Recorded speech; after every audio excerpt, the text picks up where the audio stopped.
Now, Steve here has been telling me. Oh, it's just that sign that says your bum is a hero. What? Bum is a hero? Yeah. Whoa! That's a good sign, isn't it? It is a good sign. That leads me into what I was thinking. Well, Steve was saying he's had a religious epiphany. Now, is this Exactly. because the Pope died? No. It's because Keith Stackpole died. Well, he was a bit of a god, wasn't he? Oh, he was a goat. Goat. He was a goat. Stacky was Not a goat. the only goat. I don't know this goat stuff. I don't know, because I think you can have more than one goat.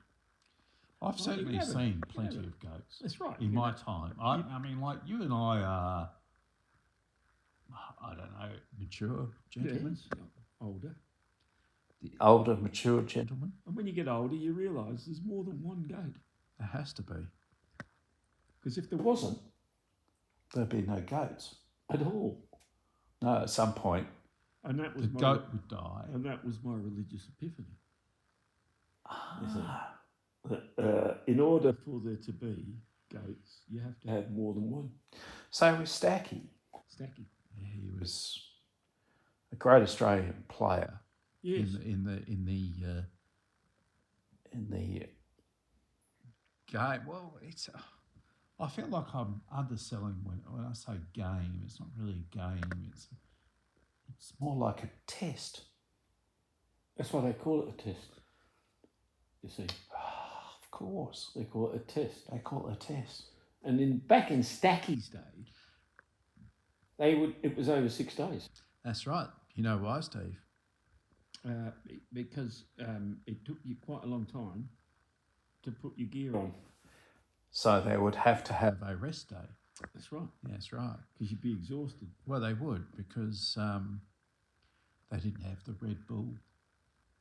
And it didn't help that, like, you're coming in at, like, let's say you're coming in at number 4. At 5 to 6. And you're going, well, I've got to get my gear on. That's right. So you start getting your gear on probably around about 10 to 6. No, 3 o'clock. 3 o'clock. You've got to be ready. You've got to be ready. Blimey, you could be ready. And then bloody Stackpole Sacky decides to stick around for the next 2 hours. Oh, bloody hell. So you're sitting in your gear. Right, because Stacky was a stayer. He was a stayer. He was a stayer. Yes, he was. And that's what made him a goat. Yes. Because goats stay. They stay and they score. They stay and they score. Unlike that big-nosed guy from Melbourne. Yes. He'd stay. But he didn't score. He didn't score. No. No, that's why he became Bobby a pigeon was a little fancy, bit didn't like he? that. He could stay a long time. Who was that? It was Bobby Simpson. Oh, Bobby Simpson. Bobby could stay. Now, Bobby was a goat. He was a goat. He was a goat. But slightly different sort of goat. He stayed and stayed and stayed. Stayed some more. He stayed a lot. He came back too. He didn't score fast, but he did score. He got there. Yeah. He got there in the end. He was a plodder. Yeah. Not a plodder. He came back. He did. He did. He did because of the World Series cricket. The Packer fiasco. Correct. Yes. And it was through that, wasn't it, Steve? That I remember the very infamous series with England, with Bobby Simpson, there in first slip, put himself in first slip, and probably a wise thing to do, because it's very funny watching a 40-year-old has been chasing a ball. Yes. And but he was still good between the wickets, wasn't he? He'd go for the quick single every now and again. Yeah. But I do my fondest memories of that series. I have 2 fond memories. The first one was a bloke called Rodney Hogg. Yes.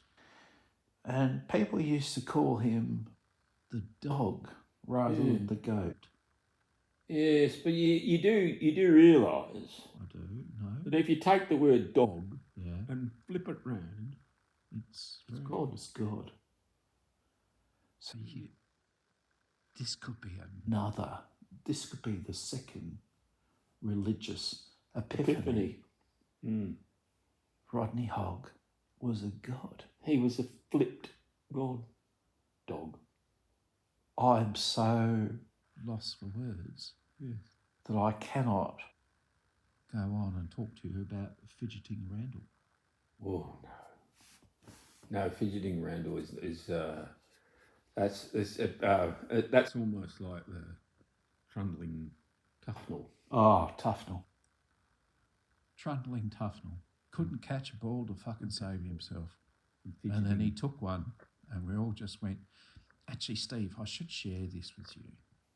Now there's a bloke out there who may actually recall this because he knows me and I know him. We know each other. We know each other. We are known To each other. to each other. To each other, we are potentially persons of interest. Yes. And this guy's called Paul. Paul. Yeah. And he's not an engineer, is he? Well, I don't know. He served in the Navy. Mm. At the Royal Australian Navy. Mm. Mm. And Paul, well, his father was in the Union movement. And anyway, well, Paul, I won't say his surname because that would be a bit rude. Would be rude. It would be. Yeah. But Paul came out. He played for North Darramarlin. Who? It was a team. It was Darra Boys. Darramarlin College in Canberra. Ah. The Darra Boys. Basically, they entered a team in, crikey, was it, I reckon it was the district 6th grade. Ooh. In Canberra. So it was 6th grade, the old Darra Boys. And Paul Rowe was a bit of a lad. Still is a bit of a lad.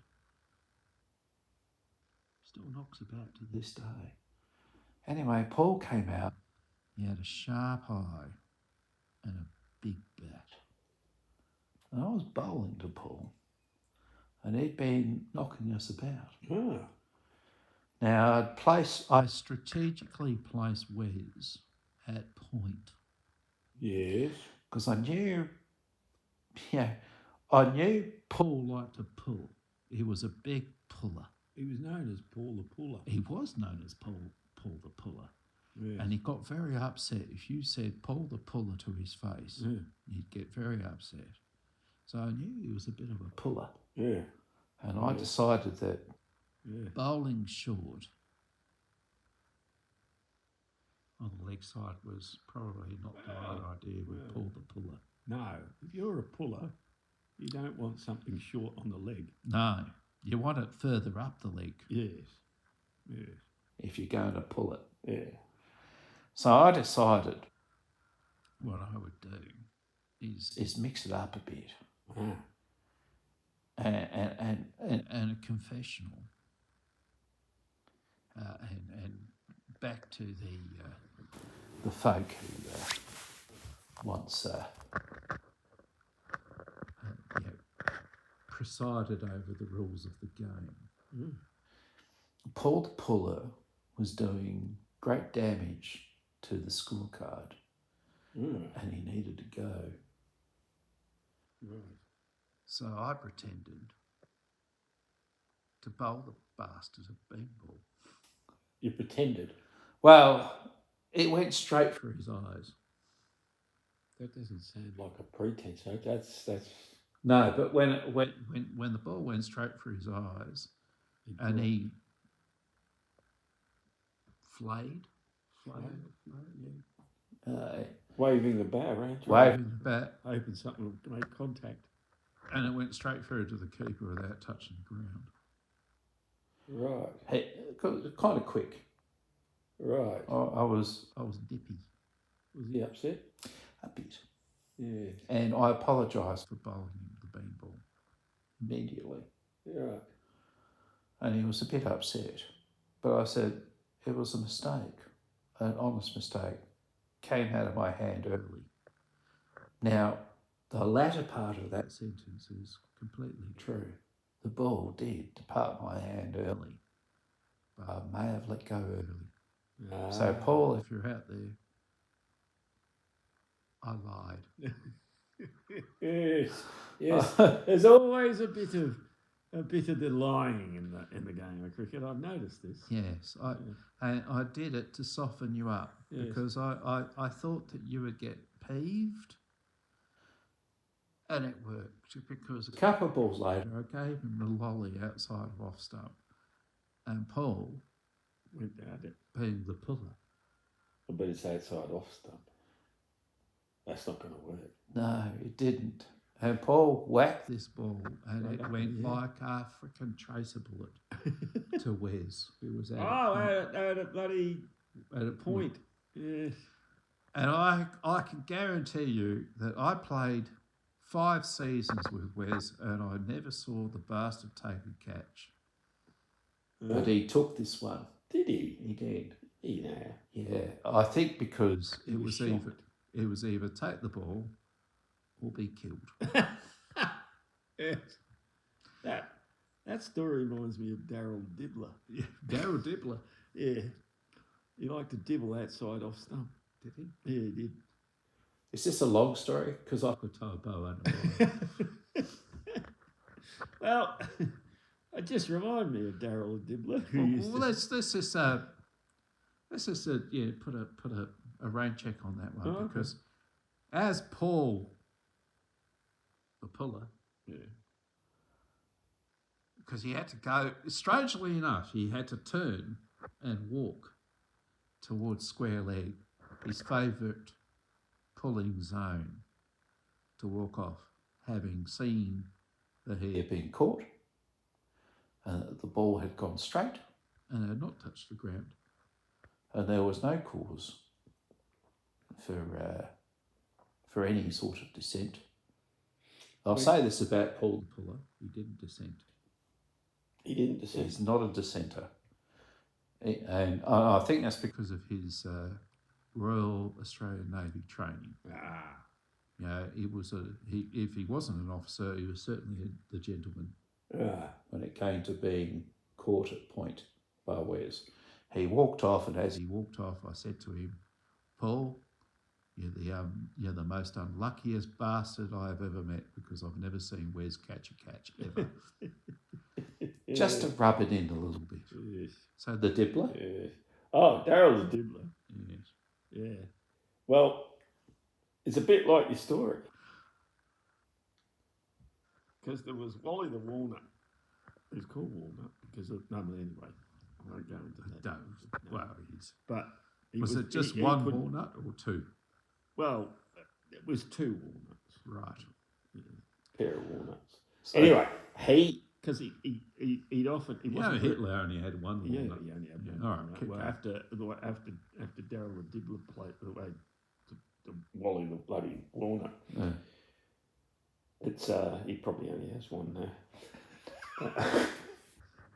But at least we put him at a fly slip. Fly slip. Yeah. Oh, that's so cunning. Because we thought no bastard's going to hit it at. That's a cunning. I've played fly slip and caught. Well, this is what happened to Wally the Walnut. Wally the Walnut. Daryl the Dibbler. Flashing outside off. Oh, flash it like he did. Right up over the slips. And Wally's going, oh my God. It's come down, hit him fair in the crotch, bounced up in the air. So the walnut's got crushed. Got crushed walnut, gone straight up in the air. Yep. He's gone, oh my God. He's fallen backwards, yep. holding his nuts, and the ball's landed right into his bloody gob. Into his gob.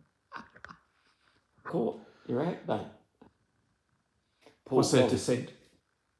Well, only from Wally. Fair enough too. Wally dissented for the next couple of weeks. Because of the crushed nuts. Why'd you put me out there for, he said. Well, we didn't think anything would go out that way. Oh, that's right. We didn't think you were going to have crushed Dibbler, nuts. Would you like some vanilla ice cream with that? It's So, an unusual day, that. Very unusual. But I just have to loop back to your epiphany. Ah, yes, epiphany. And to say that Stacky was a goat. And not only a goat, I'll go out on a limb. I think he was better than bloody Benno at the old Richie Benno. at the old Coventry game. I always thought that during the 70s, that's the 1970s, kids, for those of you who were born this century. During the 70s, Stack and early 80s, Stacky had the most insightful. Yeah, he did. Certainly most insightful. He was a bloke that knew what he was talking about. Well, he did. He knew the game, you know, as opposed to that pigeon fancier from Melbourne. Look at that. Get him up here, got him, piss off, you're out. That bloke. Yeah. And it's a great shame. And I know that tomorrow we will raise the man paddle bat. Yes. And the great man in the goat's honour. Goat. Definitely a goat. So, Stacky, here's to you, mate.